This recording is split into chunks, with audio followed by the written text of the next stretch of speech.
ఈరోజు ఎటో వెళ్ళిపోయింది మనసు సీరియల్ ఎపిసోడ్లో ఏం జరిగిందో తెలుసుకుందాం. సీతాకాంత్ బర్త్డేకి అన్ని ఏర్పాట్లు గ్రాండ్గా చేసుంటారు. గెస్టులు కూడా ఒక్కొక్కరుగా వస్తూ ఉంటారు. ఇక గెస్టులందరూ వచ్చేసేటప్పటికి కేక్ కట్ చేసేదానికి అందరూ వెయిట్ చేస్తూ ఉంటే సీతాకాంత్ వచ్చి రామలక్ష్మిని అడుగుతూ ఉంటాడు. గెస్టులందరూ వచ్చేసారు, ఇంకా వాళ్ళని వెయిట్ చేయించడం బాగుండదు కదా, మీ మేడం వస్తానని చెప్పారు, ఇంకా రాలేదా, ఒకసారి ఫోన్ చేసి కనుక్కోవా అని అడగడంతో ఫోన్ చేశానండి, వస్తానని చెప్పారు అని రామలక్ష్మి చెప్తుంది. వచ్చేస్తే పర్వాలేదు రామలక్ష్మి, కానీ రాలేకపోతే గెస్టులందరినీ మనం వెయిట్ చేయించడం బాగుండదు కదా, మరొకసారి ఫోన్ చేసి కనుక్కుంటావా అని అడగడంతో సరేనండి, మీరు కేక్ కట్ చేసేయండి, మేడం వస్తే ఏం అనుకోరులే, మనం ఎవరో తెలియక ముందే మనకు హెల్ప్ చేశారు, ఇక ఇలాంటి సిచ్యుయేషన్లో అర్థం చేసుకోకుండా ఎలాగుంటారండి అని చెప్పడంతో ఇంకా కేక్ కట్ చేయడానికి రెడీ అవుతాడు. ఫంక్షన్కి రామలక్ష్మి వాళ్ళ అమ్మ వాళ్ళ చెల్లెలు కూడా వచ్చుంటారు.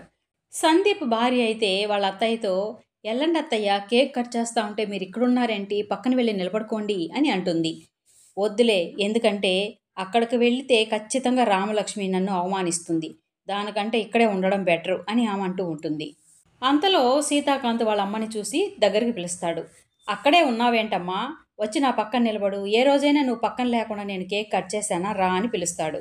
ఇక వాళ్ళమ్మ మాత్రము, పర్వాలేదులే సీత, నువ్వు కేక్ కట్ చేయి, నేను ఇక్కడే ఉంటాను అని చెప్తుంది.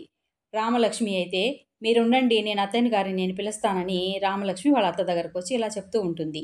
దగ్గరికి రండి అత్తయ్య, మీరు లేకుండా ఆయన ఏ రోజైనా కేక్ కట్ చేశారా, మీకు ఆయన మీద అంత ప్రేమ, అసలు ఆయన కష్టాలన్నిటికీ కారణం మీరే కదా, అదే ఆయన కష్టాలన్నీ మీ కష్టాలుగా భావించి కష్టాలన్నిట్లో తోడున్నారు కదా, సవతి తల్లి అయినా కూడా కన్న తల్లి కంటే ఎక్కువగా ప్రేమగా చూసుకున్నారు కదా, మీకు మీ కొడుకే కదా ఎక్కువ, అదే అలా అనుకోకుండా ఆయన్ని కూడా మీ కొడుకులాగే చూసుకున్నారు కదా అత్తయ్య, రెండత్తయ్య అని పిలుస్తుంది. ఇక వాళ్ళ అమ్మ అయితే, ఇంకా ఇక్కడే ఉంటే ఇంకా ఏమేం మాట్లాడి ఇరికిస్తుందో అని చప్పుడు చేయకుండా వెళ్ళి సీతాకాంత్ పక్కన నిలబడుతుంది.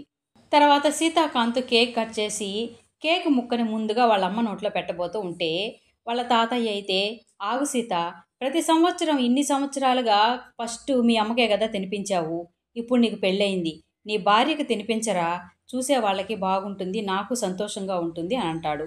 తర్వాత సీతాకాంత్ వాళ్ళ భార్యకి తినిపించబోతూ ఉంటే తను మాత్రం, వద్దండి, మీ అమ్మగారికే తినిపించండి, తల్లి తర్వాతే ఎవరైనా అని చెప్పడంతో ఇక వాళ్ళ అమ్మకే తినిపిస్తాడు. నీలాంటి అర్థం చేసుకునే భార్య దొరకడం నా అదృష్టం రామలక్ష్మి అని చెప్పి సంతోషపడతాడు. తర్వాత అందరూ గిఫ్ట్లు ఇస్తూ ఉంటే వాళ్ళమ్మ తను తెచ్చిన గిఫ్ట్ను ఇవ్వడానికి ఇబ్బంది పడుతూ ఉంటుంది. రామలక్ష్మి చెల్లెలైతే, ఎందుకమ్మా గిఫ్ట్ తెచ్చి ఇవ్వకుండా దాచిపెట్టుకుంటున్నావు, అందరూ ఇస్తున్నారు కదా, వెళ్ళి ఇవ్వు అని అంటూ ఉంటుంది. వాళ్ళమ్మ మాత్రం, వద్దులే అమ్మా, మనం తెచ్చిన గిఫ్టు వాళ్ళ తాహతుకు సరిపోయేదిగా లేదు, ఇచ్చి అవమానపడడం దేనికి అని అంటూ ఉంటుంది. అది గమనించిన రామలక్ష్మి వాళ్ళమ్మ దగ్గరకు వచ్చి ఏందమ్మా అని అడగడంతో తను మాత్రం ఏం లేదని అంటూ ఉంటే వాళ్ళ చెల్లెలైతే చెప్పేస్తుంది. నువ్వు అలా అనుకోకమ్మా, ఆయన చాలా మంచివారు, అలా ఏం అనుకోరు అని వాళ్ళ భర్తని పిలుస్తుంది. తర్వాత సీతాకాంత్ దగ్గరకు వచ్చి, ఏంటి అత్తయ్య గారు అని అడగడంతో, చూడండి, మా అమ్మ వాళ్ళు ఏదో మీకు ఇవ్వడానికి ఏదో తెచ్చారు, కానీ ఇవ్వడానికి ఇబ్బంది పడుతుంది అని చెప్పడంతో, ఇవ్వండి అత్తయ్య, ఇచ్చే మనసుని చూడాలి కానీ వస్తువు విలువను కాదు అని చెప్పడంతో ఇక ఆమె తెచ్చినటువంటి గోల్డ్ చైన్ని తనకి ఇస్తుంది. అది చూసి సీతాకాంత్ చాలా బాగుంది అత్తయ్య అని అంటూ ఉంటాడు. సందీప్ భార్య మాత్రం ఆ గిఫ్ట్ని చూసి, అబ్బో, దీనికేనా ఇంత బిల్డప్లు, ఇలాంటి గిఫ్టులు మా ఇంట్లో పని వాళ్ళు కూడా వేసుకోరు అని అంటుంది. ఇక అది చూసిన సీతాకాంత్ అయితే తన తమ్ముడి భార్యని కోప్పడతాడు. ఇచ్చే మనసుని చూడాలి కానీ గిఫ్ట్ యొక్క విలువని చూడకూడదు అని తిట్టేటప్పటికీ తను గమ్మునైపోతుంది. తర్వాత సీతాకాంత్ దగ్గరికి వాళ్ళ తాతయ్య వచ్చి, రామలక్ష్మికి నీ మనసులోని మాట చెప్పావా, తను నీకేదో గిఫ్ట్ ఇస్తానని చెప్పింది కదా, పోయి అడుగురా అని చెప్తాడు.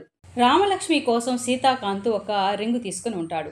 అది ఇచ్చి తన మనసులో మాట చెప్పాలి అనుకుని రామలక్ష్మి దగ్గరికి వెళ్ళి, రామలక్ష్మి, వచ్చిన వాళ్ళందరూ నాకు ఏవేవో గిఫ్ట్లు ఇచ్చారు, నువ్వు నాకేదో మర్చిపోలేని గిఫ్ట్ ఇస్తానని చెప్పావు కదా, అది ఇంకా ఇవ్వలేదేంటి అని గుర్తు చేయడానికి వచ్చానని అడుగుతూ ఉంటాడు.